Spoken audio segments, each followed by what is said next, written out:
salaan kadib waan dareemayaa dad marti ma ahan dad aan af Soomaaliga aqoon baa in la jooga laakiin waxaan rajaynayaa in saaxiibadooda kaaga dhaweey ay u turjumi doonaan si ay shirka qayb uga noqdaan taas waa intaa weeye tan kale sida la xusay waxaan kaga mahadcelinaynaa inaad ka soo jawaabteen oo aad waqti soo siiseen shirkan oo ahaa mid degdeg ah inaad waqti soo siisaan waxa keenaya waxa weeye xaaladda la idinku yeeray oo aan ahayn xaalad caadi ah xaalad degdeg ah anagoo ka jawaabaynay marxaladda hadda dalku ay ku jiraan sida wasiirku uu xusay Puntland dhexdeeduna waa kala go'an tahay isu socodkeedii Soomaaliya iyo Puntland qaybo ka mid ah isu socodkeedu waa kala go'an yahay waxa jiray roobab baaxad leh oo habeenadan ka daahayay iyo maalmahan dambe Puntland iyo qaybo badan oo kala duwan oo Soomaaliya ka mid ah roobabkaasi waxay keeneen daadad aad u tiro badan sida aad xogta ku haysaan daadadkaas oo keenay saameyn kala duwan oo ay ka mid tahay inay galaafteen nolosha dad inta hadda la hayo waxa weeye dadka dhintay 9 qof inta la hayo dadka dhintay waxa weeye 9 qof 3 caruura oo hal family ka tirsanaa 2 qof oo brid 3 qof waxay ku dhinteen gobol Karkaar 2 qof ay brid ku dishay gobolka Sanaag nugaal weeye Karkaar nugaal Dangoreyo iyo 2 qof ay brid ku dishay Sanaag iyo 3 qof oo horey u dhintay waxa jira iyadana maamo sidaas la mid ah sida xogtana ku siiyay gobolka Sanaag ay ku qaadeen daadad ku qaadeen tirada dhimashada aan hadda hayno waxa weeye 9 qof waxa kaloo jira in kastoo xogtii aysan soo dhameystirmin haddana dad kor u dhaafaya 100 qoys inay ku waayeen xoolahoodii iyo wixii kale ay haysteen hadday ahaan lahayd waxay ku noolaayeen guryihii iyo wixii la mid ahaa ee dadkii kaliya laga soo badbaadiyay waxa dheer in ilaa 17 qiyaasta ay soo gudbiyeen hay'adaha u qaabilsan Puntland 17 goobood oo wadooyinkii dadku ay isugu socon jireen inay xiran yihiin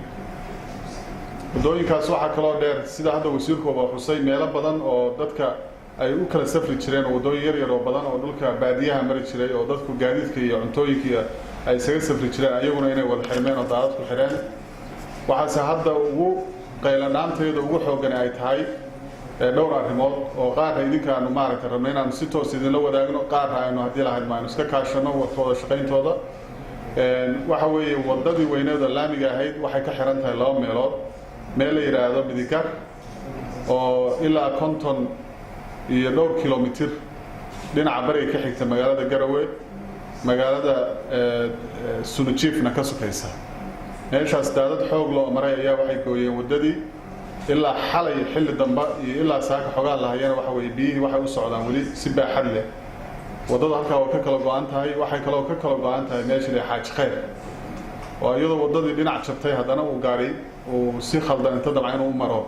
wadadii qayb kala sii jiriyay oo ku go'an yahay hadda dawladda Puntland waxay qaaday tilaabooyin waxa shalaba la qabtay guddi xaaladda degdega oo guddiga halkan fadhiya waxa lagu talagalay in wadooyinka la baneeyo si isu socodkii gaadiidku u furmo laakiin waxa suurtagelin waaya arrintaas ayadoo xalay bahmeynimadii qorsho in laga howlgalo waxa suurtagelin waaya daadadkii oo wali xoog u socda daraadood insha Allah ku talagalkayguna waxa weeye sida ugu dhaqsaha badan oo daadadku u yaraadaan in wadooyinka laba shaqo laga qabto shaqana waxa weeye in la hubiyo marka hore in xaalad degdeg ahaan la furo wadadii si gaadiidku isugu socdo midna waxa weeye markii dhulka ku hareeraysan oo inoo qalalo biyuhu degaan in marka dhismaheeda caadiga ah hadii la galo hay'adaha arrintaas ku lugta leh na waxaan rabnaa inay arrintaas si dhow noogala shaqeeyaan hadii la hayno waxa kaloo dheer waa nusaaka halkan sida degdeg ah in kugu yeero waxa weeye inaad gacan naga siisaan daadadkan badan ee soo rogmaday ma ahan oo kaliya baadiyaha iyo xoolaha ay ku qaadeen iyo dadkay ku laayeen iyo jidadkay jareen laakiin magaalooyinka laftigooda difatooyin ayay ka geysteen magaalada garowe aan joogno xogaha soo baxay waxa weeye degmaduna la wadaagtay in xataa barkadihii biyaha dadku ay ku shubteen iyo suuliyaashii ay isu furmeen waad aragteen barakacayaashii qashinkii iyo biyihii ayaa isku leeyahaabaya waxaa khatar ka jira inuu dilaacaan xanuuno faafo oo khatara waxaan rabnaa marka cid alla cidii ku lug leh arrimaha maxaa la yiraahdaa caafimaadka inay tilaabooyin degdeg ah qaado oo emergency inay qaado si dowladda wasaaradda caafimaadka iyo degmada iyo deegaanada laga shaqeynay la isaga kaasho hadday ahaan lahayd magaalada Garowe barakacayaasha hadday ahaan lahayd magaalooyinka kale oo guud ahaan Puntland oo dhan meelaha ay arrimahaas khatarta ka jiri karo dhan in tilaabooyin la qaado hadday ahaan lahayd meelaha biyaha in la sifeeyo u baahan yihiin iyo hadday ahaan lahayd meelahan qashimada iyo dhibaatadu ka jiraan inaan ka hortagno in daacuno iyo xanuuno khatar ay dilaacaan iyo shuban biyood taasi waa caafimaadka weyn waxaan kaloo rabnaa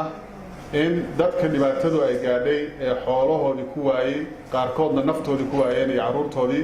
inaan gargaar degdeg u fidino gargaarka degdega waxa weeye in la helo cunto waliba meelaha targetka waxa weeye gobolka Nugaal khaasatan degmada Dangorayo Karkaar gobolka Karkaar iyo Sanaag gobol Sanaag kamida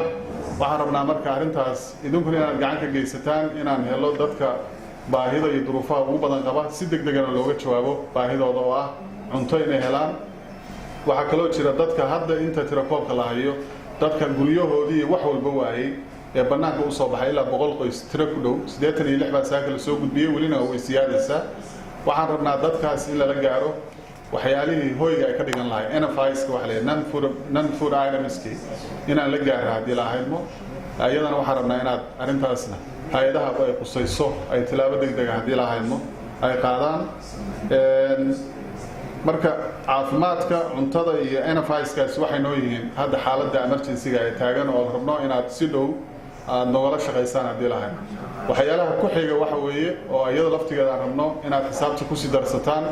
inkastoo abaartii 2017 dhacday ay dadka xoolihii ka qaaday dadkuna hadda kabashadii arrinta iyagoo ku jira dadkani iyo abaartii jiilaal ka horeeyo ay xoolo badan qaadeen dad badanna baahi u qabaan in xooluhu ay dib u helaan si noloshooda aynu dib ugu celino haddana waxaan rabnaa xaaladdan degdeg ah inaan kaga jawaabno oo kaliya ciddii hawl shaqo waday shaqadeediiba wadaysaa oo dadka wacawil celin u sameynaysa laakiin xaaladdan degdeg ah inaan ku talagalo dadka xoolahoodii ku waayay dadkan